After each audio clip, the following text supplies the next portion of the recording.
James Mitchell wiped the flour from his hands and looked out the window of his small bakery.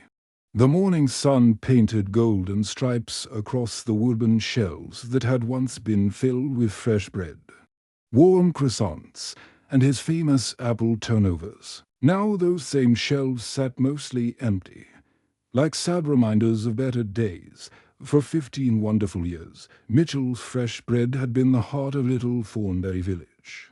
Every morning at 5 o'clock, James would light the old stone ovens that his grandfather had built with his own hands. The sweet smell of baking bread would drift through the narrow streets, calling people from their beds like a gentle morning song.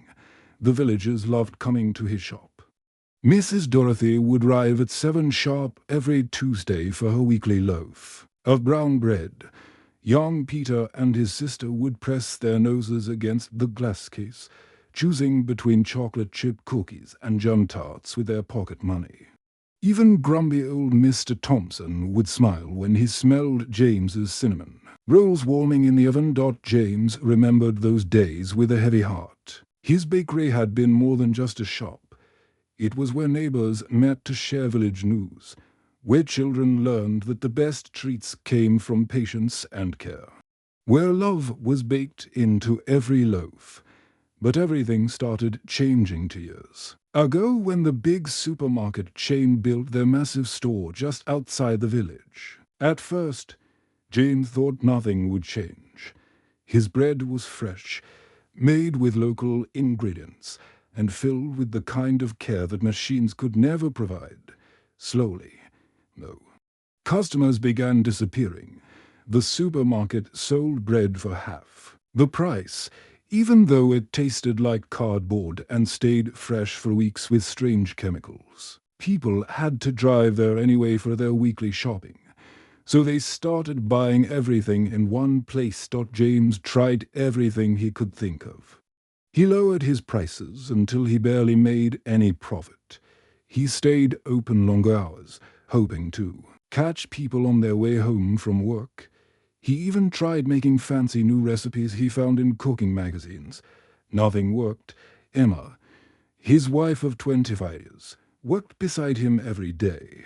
She decorated the beautiful wedding cakes that had once made them famous throughout the county. She smiled at customers even when worry lines grew deep around her eyes. She counted the coins in the cash register each night, and James could see her doing mathematics in her head, trying to make their small earnings stretch to pay the bills. The bills kept coming anyway: the rent for the shop, the electricity for the ovens, the cost of flour and sugar and butter. James would sit at their kitchen table each evening, staring at the pile of white envelopes that seemed to grow taller every week. His hands would shake as he wrote checks for money they did not have. Some nights, James could not sleep. He would walk downstairs to the bakery and touch the smooth wooden counter where thousands of loaves had been wrapped and sold.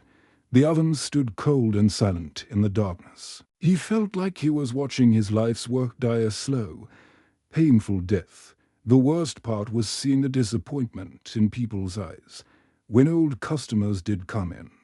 They would buy one small item and apologize for not coming more often. They explained about the supermarket prices, about their grown children losing jobs, about having to be more careful with money. James understood, but understanding did not make the pain go away. Emma tried to stay cheerful, but James caught her crying in the storage room one afternoon. She quickly wiped her tears and pretended she had flour in her eyes, but he knew better. They had built this dream together, and now they were watching it crumble together too, on a cold December morning, when frost covered the windows like lace curtains. James made the decision he had been avoiding for months. Only 3 customers had come in all week. The bank had called twice about late payments. The electricity company had sent a final notice. He walked to the front door and slowly turned the old wooden sign from open to closed. His fingers lingered on the painted letters that Emma had carefully drawn 15 years ago when they first Opened, those letters had welcomed thousands of people into their little world of warm bread and sweet dreams.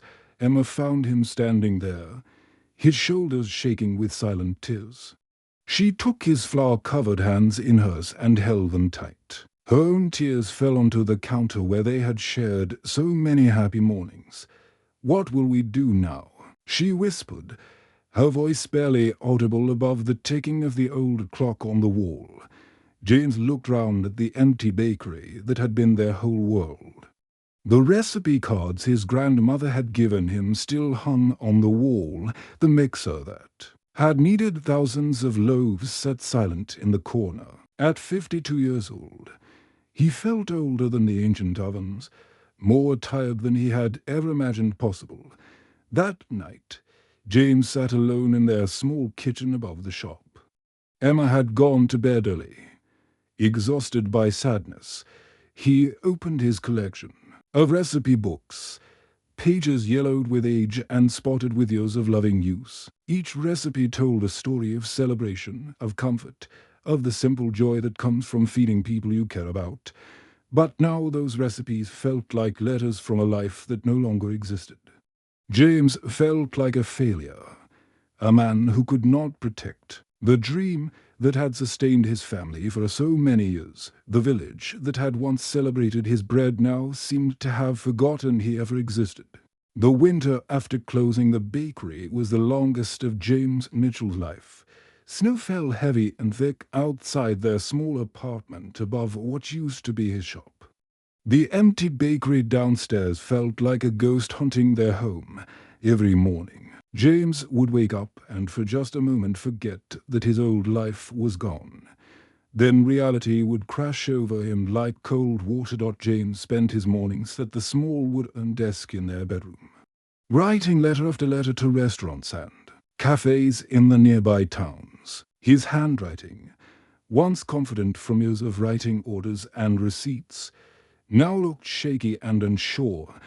He told potential employers about his 15 years of baking experience, about his knowledge of traditional recipes, about his dedication to quality food. The rejection letters came back like unwanted gifts. "Thank you for your interest, but we have found someone else.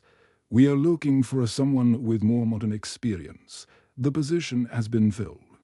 Each letter felt like a small knife cutting away another piece of his confidence. James would sit at that desk until Emma left for her new job in the evening. She had found work cleaning offices in the business district of the next town over.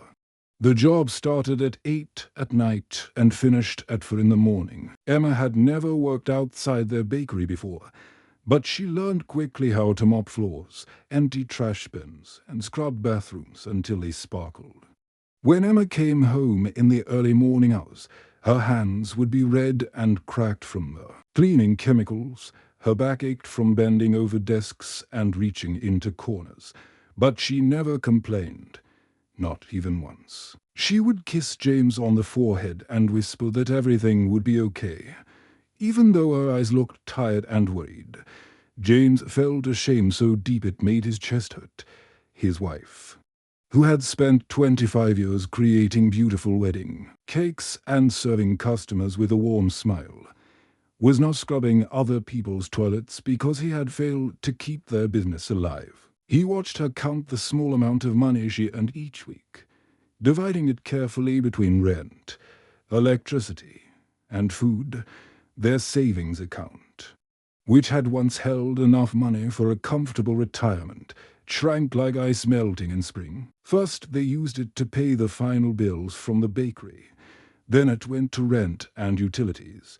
Finally, they were spending it on basic groceries, watching the numbers get smaller each month until almost nothing remained. Some days, their dinner was just bread from the supermarket with butter spread thin to make it last longer. James would look at the cheap, tasteless loaf and remember the beautiful breads he used to make. The irony felt bitter in his mouth. A baker who had fed his community for 15 years was now barely able to feed his own family. The nights were the worst. James would lie in bed listening to Emma's soft breathing beside him, She slept the deep sleep of someone exhausted by physical work. But James's mind would not rest. He stared at the ceiling, wondering how everything had gone so wrong. How had he let his wife down so badly? How had he failed to see the end coming?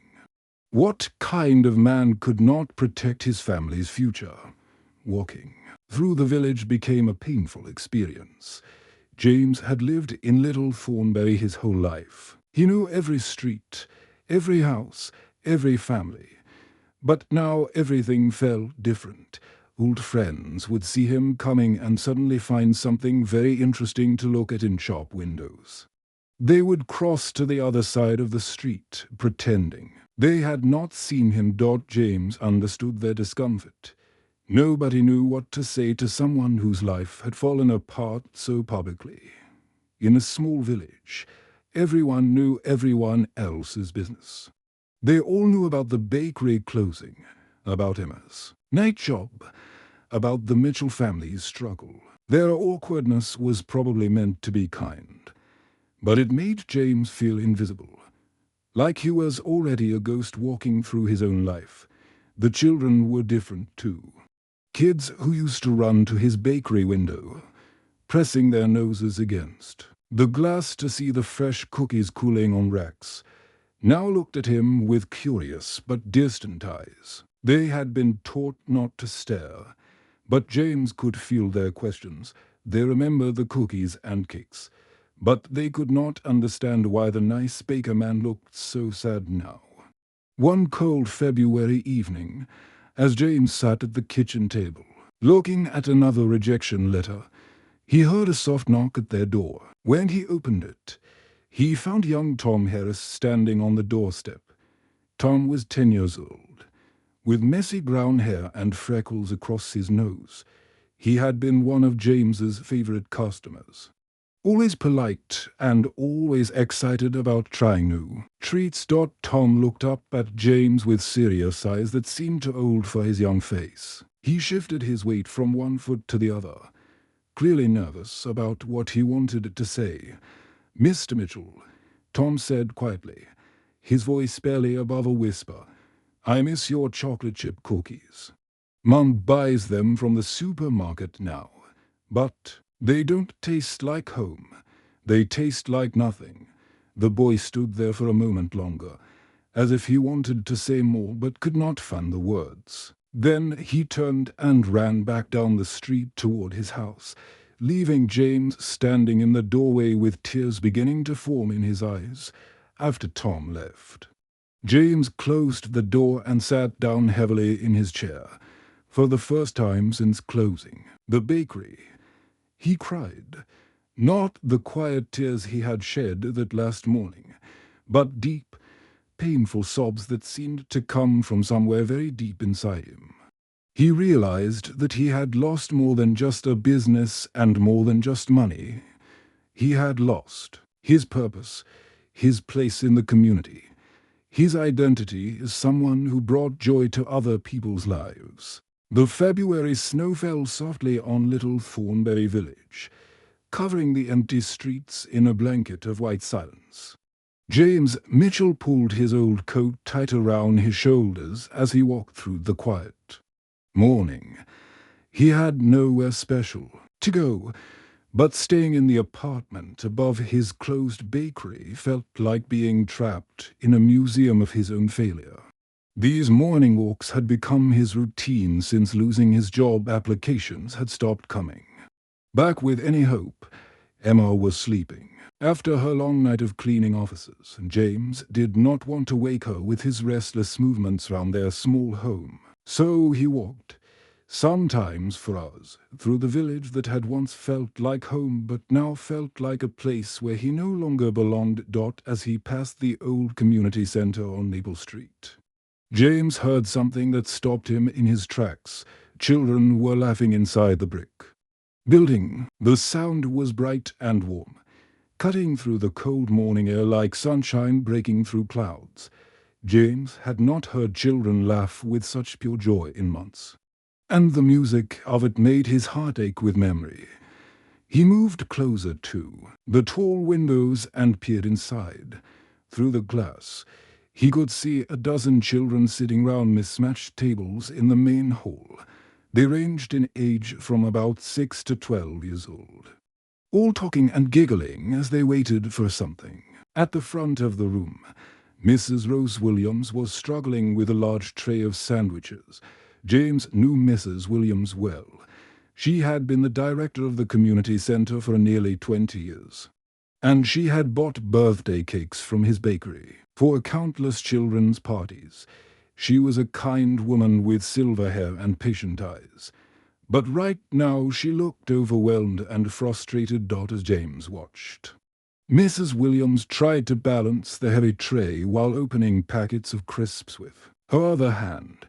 The sandwiches looked sad and plain, made with store-bought bread that had no life in it. Some of the children were pushing the food around on their plates, clearly not excited about what they were being served. James felt something stir inside him that he had not felt in months. These children were hungry, and someone was trying to feed them but needed help.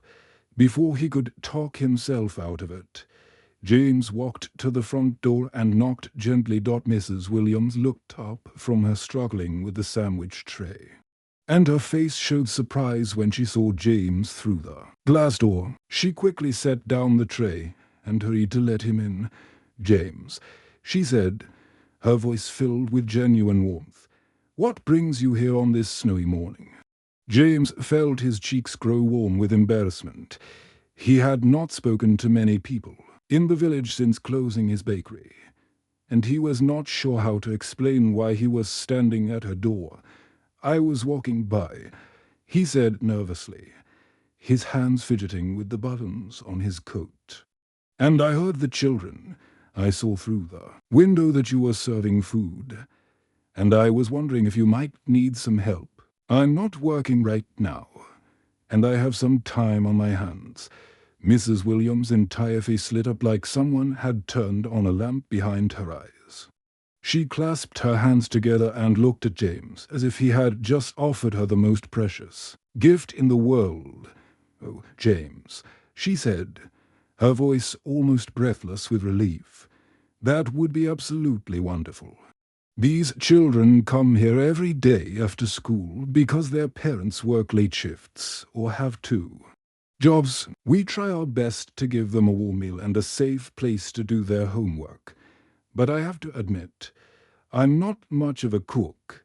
Most days we just manage sandwiches and crisps." She gestured toward the children, who had noticed the conversation and were looking over with curious eyes. "They're good kids, but they deserve better than what I can manage in our little kitchen. If you could help with the food, it would mean everything to them." James felt something shifting inside his chest, like a door that had been locked for months was slowly beginning to open. These children needed what he could offer. They needed good food made with care and attention.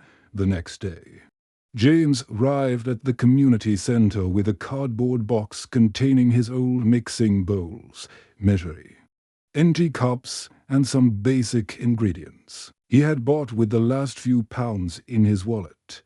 Mrs. Williams showed him to the small kitchen behind the main hall, and James felt a familiar comfort in the smell of the space and the promise of creating something good.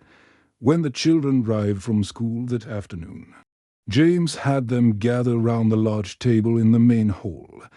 He had brought everything needed to make simple bread, and he began to show them how to measure flour, add yeast, and mix everything together with their hands. The children were fascinated.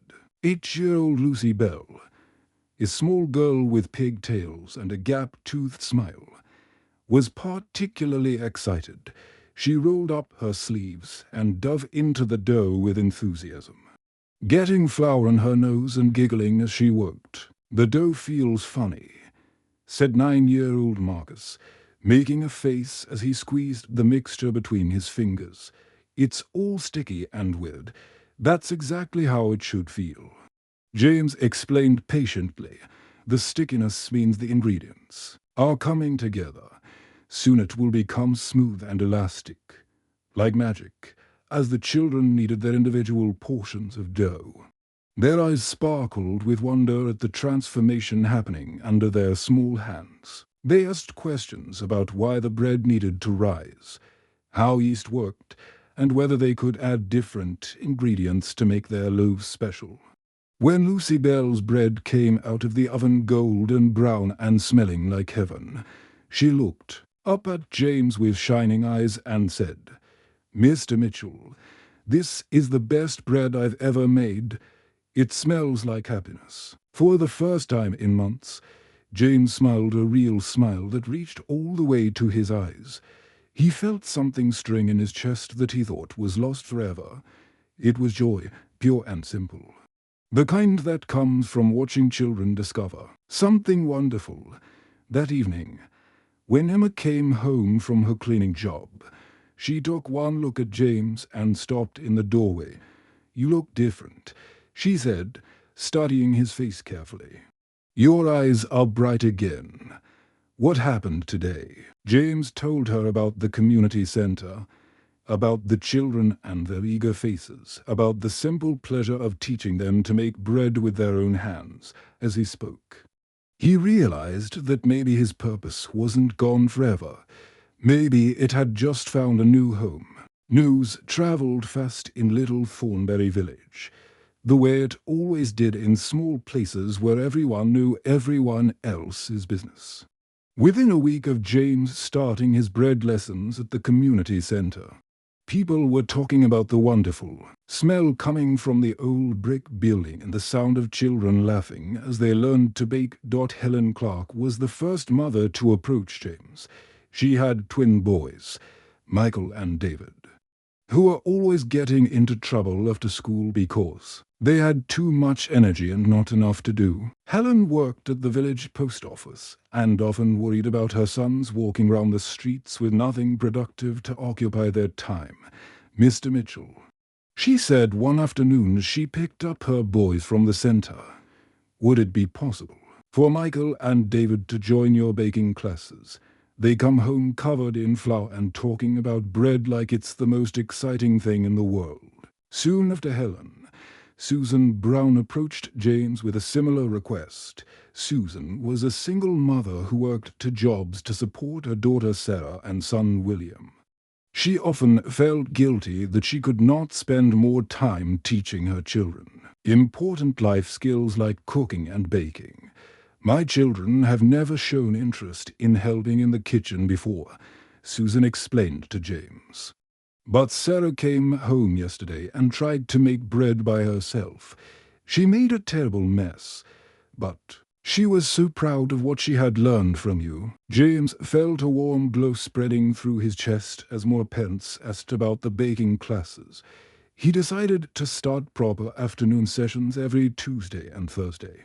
The community center kitchen, which had been used mostly for reheating, donated food and making simple sandwiches, suddenly became filled with the sounds of mixing bowls clinking, children giggling, and the gentle hum of conversations about measurements and techniques. The classes started with just the after-school children, but soon parents began arriving early to pick up their kids. They would stand in the doorway watching their children work with dough, seeing the concentration on their faces and the pride in their eyes when their creations came out of the oven. Some parents asked if they could stay and watch the entire lesson. Before long, James found himself teaching not just children but entire families.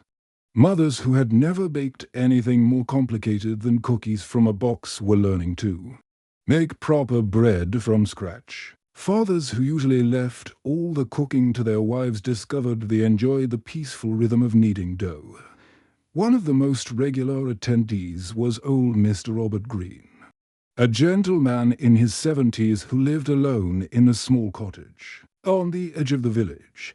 Mr. Green had been married to his wife Margaret for 48 years before she passed away the previous winter. Since her death, he had been struggling with loneliness and the basic tasks of taking care of himself.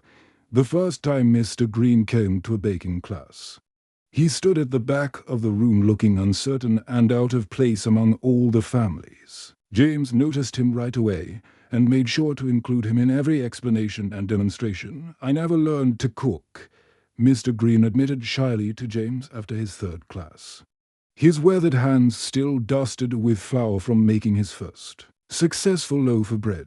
"Margaret did everything in the kitchen. She tried to teach me over the years, but I always said I was too busy with other things. Now I wish I had paid attention." He paused, looking down at the warm loaf he had just pulled from the oven. "These lessons make me feel less lonely," he continued quietly. "Being round all these families, learning something new, having a purpose twice a week, it gives me something to look forward to." James felt his heart expanding with each class he taught. He realized that he was not just teaching people how to measure flour and time their rising dough. He was bringing neighbors together who might never have spoken to each other otherwise. The community center, which had often felt empty and echoing, became warm and alive with the sound of people becoming friends. Children who had been shy found confidence in successfully completing recipes. Parents who worked long hours found a peaceful activity to share with their families. Elderly people like Mr. Green found connection and purpose. The simple act of making bread together was weaving the community closer than it had been in. Years. Emma began joining the classes too, bringing her skills in cake decorating and pastry work. She taught the children how to pipe frosting flowers, how to make simple fondant decorations, and how to turn basic cakes into celebration centerpieces. James would watch her work with the same patient kindness she had always shown, and he could see the woman he fell in love with returning to herself. "Look at you," Emma said to him one evening after a particularly successful class where 15 people had learned to make cinnamon rolls. "You're glowing. This is who you were meant to be." James knew she was right. He felt more fulfilled teaching these classes than he had in years of running his own bakery.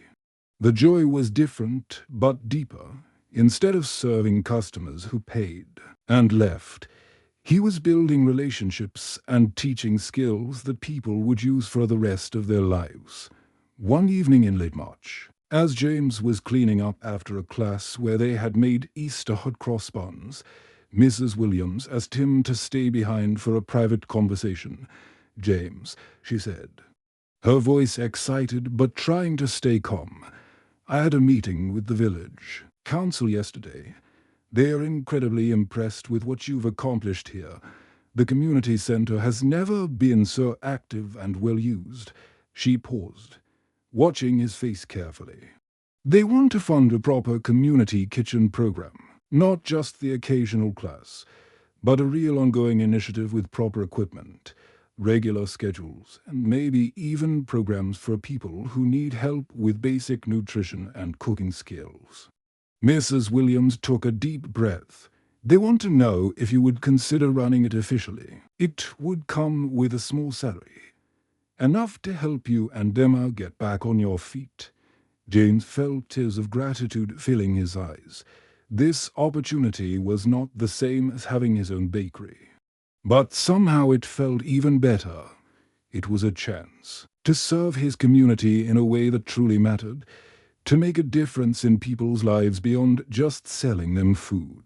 6 months after the village council approved the community kitchen program, James Mitchell stood in the doorway of what had once been his failing bakery and marveled at how completely everything had changed.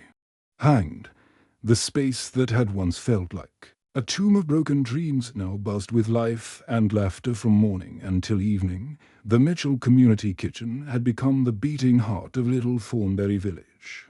Every day brought new faces through the doors, people of all ages coming to learn, to share, and to be part of something bigger than themselves. James ran cooking classes for children every afternoon, teaching them not just how to measure ingredients and follow recipes, but how to find joy in creating something with their own hands. The baking workshops for adults had grown so popular that James had to create a waiting list. Mothers brought their teenage daughters to learn family recipes. Fathers came with their young sons to discover that cooking could be just as rewarding as any other. Even teenagers who usually spent their time staring at phones found themselves fascinated by the magic of watching simple ingredients transform into something delicious. But perhaps the most important part of the community kitchen was the free meal program that James had started for families who were struggling to put food on their tables 3 times a week. Anyone who needed a hot meal could come and eat with dignity. No questions asked. James had learned from his own difficult months how shame could keep people from seeking help they desperately needed. The old bakery building had been completely transformed with help from volunteers and a small grant. From the county, the main room now held 6 large tables where people could work together, learning from each other as much as from James. The walls were covered with photographs of smiling faces, certificates of completion from grateful students, and colorful drawings that the youngest children had made showing their favorite baking memories. One wall displayed a special collection of thank you letters. There was one from Mrs. Patricia Williams, an elderly widow who had learned to cook for herself after her husband died. Another came from the Johnson family, who credited the cooking classes with bringing their family closer together during a difficult time. A third letter was from the local school, thanking James for teaching their students about nutrition and healthy eating. Young Tom Harris had become James's most dedicated helper. Now 11 years old, Tom had grown from a shy boy who missed store-bought cookies into a confident young teacher who helped the younger children learn basic skills every Tuesday and Thursday. Tom would arrive early to help James set up ingredients and equipment. He would stay late to help clean up, never complaining about the work. "Mr. Mitchell," Tom said one afternoon as they were washing mixing bowls together, his serious young face looking up at James with admiration, "when I grow up, I want to help people just like you do. I want to teach kids how to make things that make them happy." James felt his heart swell with pride, not just for Tom's enthusiasm, but for the realization that he was inspiring the next generation to find purpose in serving others. Emma had found her own role in their new life as well. She had opened a small corner shop in the front section of the building, selling the bread, pastries, and cakes that James and his students made together during their classes. The shop had become a gathering place where neighbors stopped to chat over morning coffee and fresh scones. All the profits from Emma's shop went directly back into funding the community programs. This money helped pay for ingredients for the free meal program, bought equipment for the teaching kitchen, and provided scholarships for families who could not afford the small fee for the advanced cooking classes. The transformation had not gone unnoticed by the wider community. Visitors from neighboring villages came to see what little Thornberry had created.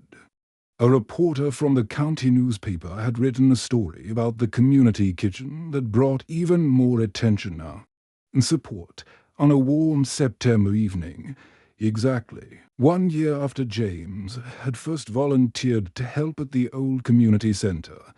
The entire village gathered for a celebration. The street in front of the Mitchell Community Kitchen was closed to traffic and filled with tables laden with food that had been prepared by students from the various classes. Mrs. Rose Williams, who had become not just a colleague but a dear friend, stood up to address the crowd. Her voice carried clearly through the evening air as she spoke about the remarkable transformation they had all witnessed. 1 year ago, she began, James Mitchell lost his business. At the time, it seemed like a tragedy, not just for James and Emma, but for all of us who loved coming to their bakery. She paused, looking round at the faces gathered in the golden evening light. But sometimes what looks like an ending is really a beginning. James Mitchell lost his business. But he found something much more valuable. He found a way to feed not just our bodies, but our souls. The crowd erupted in applause, and James felt tears of gratitude running down his cheeks. He looked round at all the faces surrounding him. There was old Mr. Robert Green, who now hosted a weekly dinner club for other widowed people in the village. There were the Clark twins, who had discovered a love for a baking that kept them out of trouble and gave them confidence. There was Susan Brown with her children, who had learned that cooking together could be their favorite family time. James saw neighbors who had become friends through shared recipes. Children who had discovered talents they never knew they had, and elderly people who had found new purpose in teaching younger generations the skills they had learned over decades of living. As the celebration continued into the night, James and Emma walked slowly through the crowd, accepting congratulations and hugs from people whose lives had been touched by their work. When the last guest had gone home and they had finished cleaning up, they walked hand in hand through the quiet village streets. "Are you happy?" Emma asked, squeezing his fingers gently as they paused outside their old apartment. James looked back at the community kitchen, where a warm light still glowed in the windows. The evening air still carried the sweet scent of fresh bread that had been baked that day by eager students learning to cook. Eat something beautiful with their own hands. "I'm more than happy," he said, his voice filled with contentment. "I'm home." He realized that losing his bakery had led him to discover his true calling. Sometimes the greatest failures become doorways to the most meaningful successes. When people choose to serve others with love and patience, they discover that giving feeds their own hungry hearts in ways they never expected. The end.